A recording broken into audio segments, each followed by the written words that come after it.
বাংলাদেশের হিন্দুদের অবস্থা হয়ে গেছে একদম, মানে ইউনূস সরকার মনে করছে যে বাংলাদেশের হিন্দুরা পশুর সমান।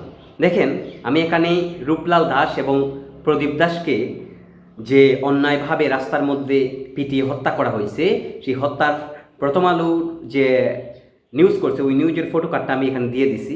এখানে লেখা আছে রূপলাল প্রদীপকে মারধরে জড়িত অনেক চিহ্নিত, কিন্তু গ্রেপ্তার নেই।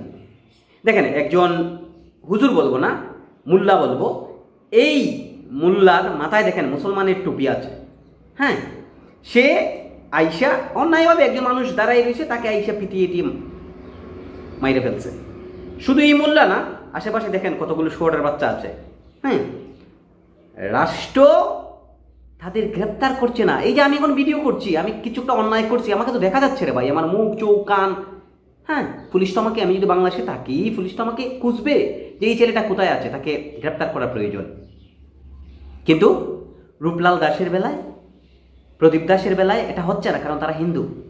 দেখেন, আমরা যখন ছোটো ছিলাম, আমাদের গ্রামে, পাশের গ্রামের একদিন ধরেন একটা কুকুর আইছে, কুত্তা বলি আমরা গ্রামের ভাষায়, মাইন্ড করবেন না কেউ, কারণ আমি পশুকে কখনো, কুকুরকে কখনো বা যে কোনো পশুকে কখনো ছোটো করে কথা বলি না।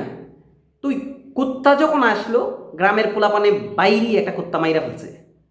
পাশের গ্রামের ওই লোক, ভদ্রলোক আইসা বললেন, গ্রামের যে আমাদের গ্রামের যে ময়মুরব্বী আছে, মাতাব্বররা আছে, যে আমার কুকুরকে হত্যা করা হয়েছে, আমার কুকুর হত্যা বিচার চাই, আপনারা এটার বিচার করতে হবে। মাতবররা বৈশা বললো, আরে বাদ দেও, বুঝছো নি, এটা বাদ দে, তোমার তো কুত্তুই মারা গেছে, কুত্তারে বা একটা নিয়ে ফালিলিও, আমরা একটা বাড়িতে একটা খাড়ি আছে, খাড়িটা বাচ্চা দে নিয়ে ফালিলিও রে, বা একটা কুত্তা বলো বড় করিলিও। কিন্তু উনি জানেন যে কুত্তাটা বড় করতে কতটুকু কষ্ট করতে হয়েছে এবং একজন পোষা প্রাণী কীরকম হয়। আচ্ছা, তারপরে ওইটা কুত্তা, মানে গ্রামের মাতবর যেভাবে বললো, আরে বা কুত্তই তুই মারছে রে বা, বাদ দেও রে বা, কুত্তা। সেম আজকে এই পর্যায়ে 2025 সালে এসে বাংলাদেশের হিন্দুদের অবস্থা হয়েছে কুত্তা, কুত্তার মতো। মানে ইউনূস সরকার, বাংলাদেশের প্রশাসন, হিন্দুই তুই মরছে, গ্রামের মাতবর বলতো কুত্তই তুই মরছে, কুত্তা, এরা বলতেছে যে হিন্দুই তো মরছে, বাদ দেন, বাদ দেন, হিন্দুই তো মরছে, মুসলমান তো মরে নাই, বিচার হবে কেন? ছবি টবি দেখা যাচ্ছে, গ্রামের মাতবররা বলতো ও অমুকের ফুলা মারছে, অমুকের ফুলা তমুকের ফুলা, ও আই রে, এটা একটা শয়তান, তারে দিমনে সটকো না, এই এই শেষ বিচার। তার যে এটা একজনকে মারা হলো, এই পশু কি ধরেন, তার গৃহপালিত পশু, আমি গৃহপালিতই বলবো, আদরের একটা পশুকে মারা হলো, তারা বলছে বাদ দেও রে বা, অমুকের ফুলার দিমনে একটা সর ফাইলে।